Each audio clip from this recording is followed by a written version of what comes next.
Brought to you by Skillshare. Click the link in the description for a 2-month free trial. After 2 critically acclaimed albums, Kendrick Lamar went from up-and-coming Compton rapper to worldwide sensation. His second album, To Pimp a Butterfly, showcased his exceptional writing. As his third album was brewing, Kendrick and his team looked at To Pimp a Butterfly and realized that its experimental jazz aesthetic wouldn't connect as well a second time around, so they decided to shoot for a more commercial-sounding album with just as much depth as his first 2 albums. An album that would divert from commenting on the world at large, but instead becoming an introspective study of self. Kendrick does this by breaking down the vices and hopes of humankind. Why did you title the album Damn? It was so many different ways you could put it in my head. It was like, from the concept, damn if I do, damn if I don't. The loudness of the record, it just screamed that in my face. Because I think Damn is a hybrid of all these projects. It was me finally being able to take elements from Good Kid, the message behind The Pimp a Butterfly, the sonics and the beats slapping on Good Kid, and the rawness of just being able to do what I want like I did on Section 80. I didn't have no rules doing it. I was just in there creating, having fun. When I take all 3 of these, it makes a hybrid of Damn for me. Damn also has a religious connotation. Damnation at the hands of God is an anxiety that Kendrick plays with. And we want to make it for all arenas. Car. Yes, sir. We want you to be in the club. Yes, sir. But at the same time, we want to have some in the lyrical content where it connects. Where it's just not just lyrics, but it's something that you can actually feel. It's stories you can feel, emotions you can relate to. We was locked in there. I'm talking about, all the producers in there. Everybody. Nobody went going home. We had to make this feel right. You know what I'm saying? Kendrick also plays with the duality of fearing the damnation of God, as well as anticipating and welcoming the damnation of an unjust world. But that's not to say that Kendrick doesn't meditate on the more positive aspects of spirituality and God, but he's looking to give a comprehensive perspective. Each of the tracks on Damn were carefully sequenced in order to give the album a narrative. Hey, if you can see that list was like Scrabble, man, trying to figure out what emotion captured the actual lyrics. So I write a verse and do the whole song, and then I feel or look at words that I feel like capture that emotion. Bronx-born DJ Kid Capri served to ground the album with his vocal appearances. His voice gave the album a more rugged, classic hip-hop feel. Kid Capri, that was one of the earliest ideas, actually. I just wanted to make it feel like something that was raw and organic, something that just came from the underground. At the same time, still have these ear candy sounds, so just meshing 2 worlds together the best way I could and making it connect. The track titled Loyalty signified the commercial appeal of Damn. The song samples Bruno Mars' 24 Karat Magic.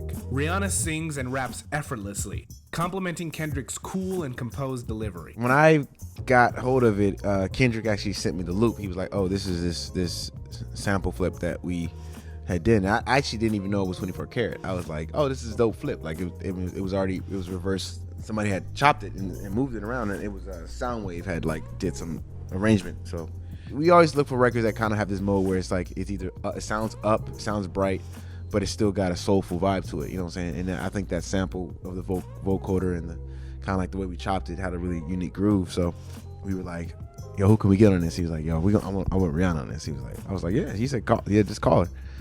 Everybody who touched it, like from Terrence Martin to Soundwave to me to Kendrick, and it's really dope because Rihanna, I always say she's probably one of the greatest performers in general, where she could take a record and make her own. You know what I'm saying? I think she did that in these raps and stuff. Love was a major theme of the album as well. The actual track titled Love featured an infectious chorus by Zakari. Now that record originally was your record, correct? Yes, that was a complete song. And I played him 3 or 4 songs, and then Teddy was like, "Yo, play him that Lovely record that we just started." And I was like, okay. And then, yeah, man, he loved it, bro. He asked for the stems the next day. For real? Yeah.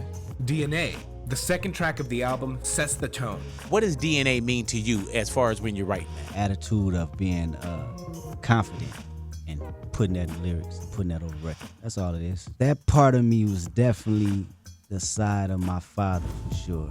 And of course, that father's DNA runs through you. DNA was produced by Mike Will Made It. In the beat switch in the latter half of the song, Mike Will said that Kendrick simply kept rapping after the beat was over. Mike Will needed to create the beat around Kendrick's unexpected vocals, and ended up making an overwhelmingly energetic piece of production. There was one particular word that I said in the first grade. It was the word audacity. And my teacher, she pulled me to the corner and said, "You know what that means?" And I told her definition. And she was like, "You're a wordsmith. You may not know it, but you're in love with words." And ever since that moment, I just loved to write. That was always been my favorite course in school, English and literature. And I excelled to that and made that transform to poetry. There's people, they break my whole 16 bars down better than I can, you know what I'm saying, and pull something away from it different from, what inspired me to write it. The final song of the standard edition of the album is titled Duckworth. It is a jaw-dropping tale of his father and Kendrick's label head Top Dawg himself. The story goes that Top Dawg almost robbed Kendrick's father at gunpoint, which might have led to his death. But instead, years later, it turned out that both men would play an important role in raising Kendrick to be the man and artist that he is today. It is an unlikely tale of serendipity and destiny. So the moment I met Top, my pops came around, they just bumped heads and they was like, "This is crazy." I'm like, what's going on? And sure enough, that's such they a knew crazy each other story. back then. So I've been holding this story for a minute.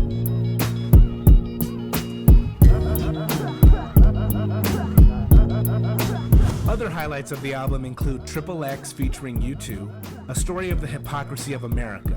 The song titled Fear was a song chronicling the traumas that have shaped Kendrick's own fears. Ya was inspired by Frank Ocean as Kendrick spent hours upon hours listening to Blonde.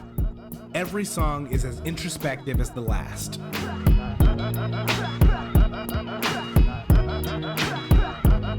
Kendrick invents a new moniker for himself. In the album, he goes by the name of Kung Fu Kenny, setting himself up as an artist who treats his craft with the discipline and aggression of a martial art. The name of the character is inspired by Don Cheadle's character of the same name in Rush Hour 2. Don Cheadle is featured in the official music video for DNA. The music videos for Damn served as true artistic endeavors that did not lack quality or ambition. Collaborating with Dave Free, Kendrick released the videos for Humble, DNA, Loyalty, Love, and Element. Dave Free had this idea of having a moving visual, where it's not necessarily me performing the record, but an artistic, fine review of the actual song. Jonas Lindstrom, the guy who directed it, they went over a few ideas. Dave knows I have a place in my heart for Gordon and his art. The Element music video featured cinematography inspired by the photography of Gordon Parks. Gordon was a Black American photographer, musician, writer, and film director. His compositions featuring African Americans and photos of people living in poverty set him apart from others. Additionally, he is credited with being the creator of the blaxploitation genre of film. This is a person that me and Dave actually studied, Gordon, Black photographer. It's almost the status quo of what we're trying to do. And Jonas recognized that, so went through the pieces and find the intricate details of the legacy he's left and intertwined it with an attitude from the streets. So I see the video usually while I'm writing the third, fourth bar. Upon the release of Damn, the album was critically acclaimed and reached over 600,000 album equivalent units in its first week of release. Releasing this album is a moment for sure. A whole lot of work behind the scenes got. Absolutely. Yeah. It's a special war because of rap music. This is the thing that got me on the stage. This got me to tour all around the world, support my family and all that. Most importantly, it showed me a true definition of what being an artist was.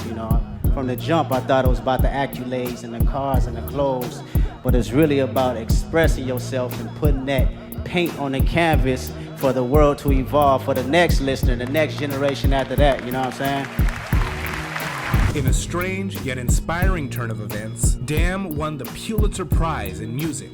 It is the only album to win that wasn't classical or jazz. This was unprecedented.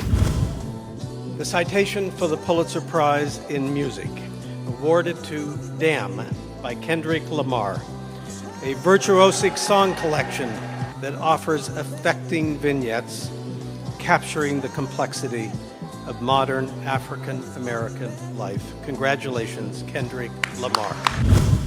Thanks for watching. As a creative, I found Skillshare to be a great resource for learning new skills.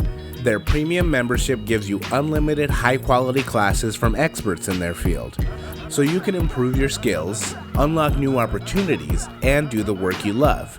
If you want to dive into the world of music mixing and production like I am, Skillshare has premium quality classes in that field. Young Guru's class on learning how to mix is my personal favorite and has been a very helpful resource for me. Skillshare is also more affordable than most learning platforms out there. An annual subscription with Skillshare is less than $10 a month. Click on the link in the description to get a 2-month free trial to Skillshare. It's a great deal that will give you plenty of time to learn and discover a new passion.